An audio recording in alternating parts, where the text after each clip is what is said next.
Why the U.S. subtly encourages armed conflicts, a look at the military-industrial complex and global dominance. For decades, the United States has been a key player in international affairs, often intervening in conflicts and wars around the world. From the Korean War to the War on Terror, the U.S. has used its military and diplomatic power to influence global events and promote its interests. While the U.S. often presents its interventions as necessary for peace and stability, some experts argue that the country has a more subtle motive for encouraging armed conflicts: the military-industrial complex. This term refers to the interlocking relationship between the military, government, and defense contractors, which drives the development and deployment of weapons and other military technologies.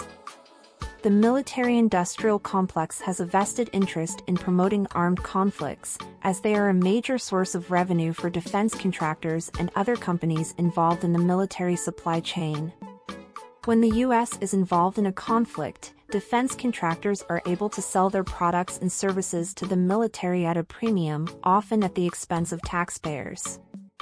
The U.S. also has a strategic interest in maintaining its dominance as a global superpower.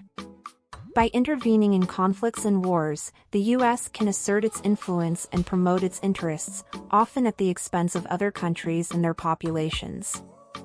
This can lead to resentment and anti-American sentiment, fueling further conflicts and instability.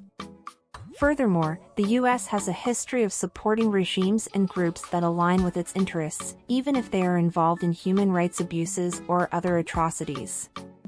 This has led to accusations of hypocrisy and a lack of concern for the well-being of people in countries affected by armed conflicts. While the U.S. often presents itself as a defender of democracy and human rights, its involvement in armed conflicts around the world has often led to disastrous consequences. In many cases, U.S. intervention has fueled further violence and instability, leading to the loss of countless lives and the displacement of millions of people. Despite the risks and costs of armed conflicts, the U.S. continues to intervene in conflicts and wars around the world, often with little regard for the long-term consequences. While the country's motives may be complex and multifaceted, the influence of the military-industrial complex and the desire to maintain global dominance are undoubtedly key factors. As the U.S. continues to navigate its role on the global stage, it is important to consider the impact of its actions and the potential consequences of its interventions. While the country may have a responsibility to protect its interests and promote peace and stability, it must also consider the rights and well-being of people in countries affected by its actions.